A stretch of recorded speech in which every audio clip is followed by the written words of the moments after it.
Pabili pa tayo ng sakit. Kaya ayaw nito. Buibilog lang yung nut niya. Buti may impact. Daniel. So ayan, magpapalit nga pala tayo ng side stand kasi nga pala naputol yung aking side stand. Nga pala tong side stand na binili ko sa online lang to, nabili ko ng halagang 160. So ayan nga pala yung ating sensor.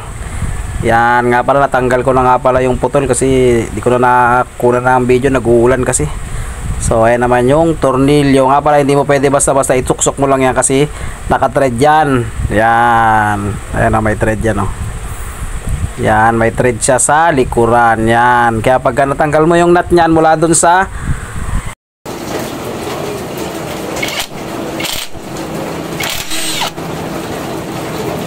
dapat walang pa thread.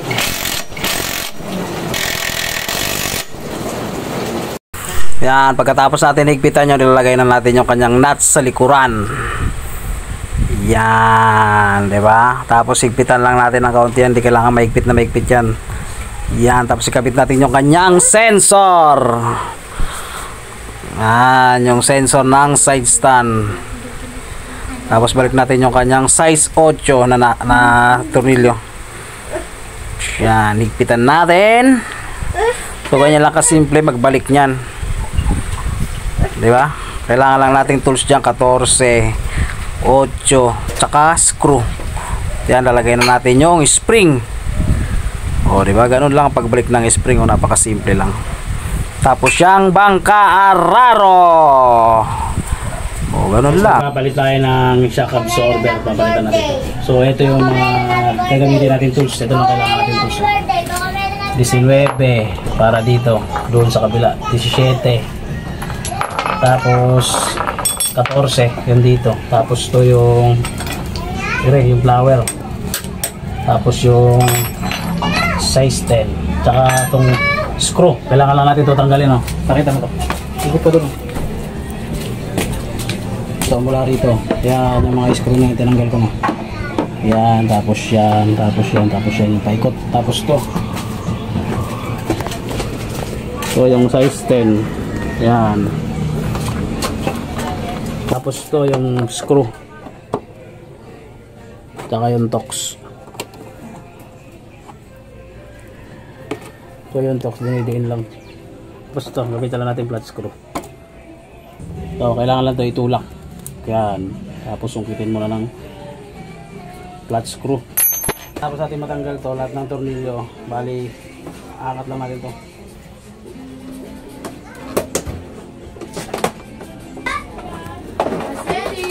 Ayan, tapos to tanggalin natin itong sakit.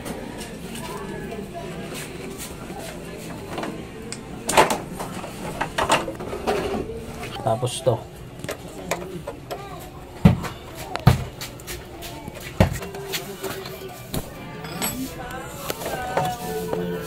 yan.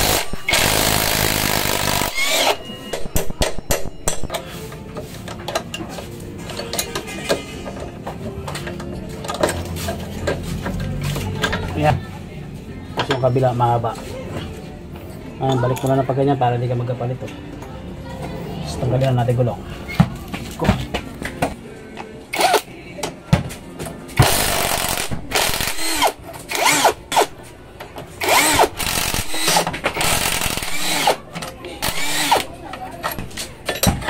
Yan.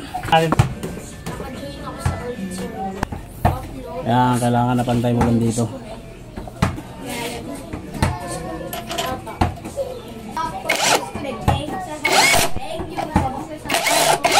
Check pala na itong shock absorber pag bibili ka. Kailangan pag diniin mo to. Ayan, maglalaro siya. Doon sa sagad, tapos ikutin mo siya. Ano, ikutin mo siya yan habang nilulubog mo. Sabihin pag hindi siya sumasabit, goods yan. Hindi bengkong itong telescopic niya.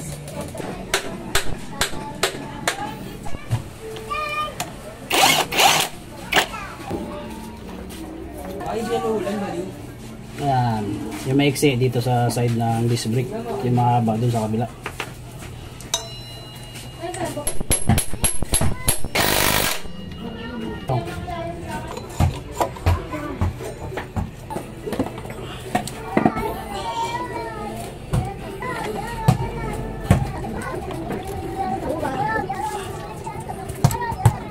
Hindi na kailangan ipitan ng sobra.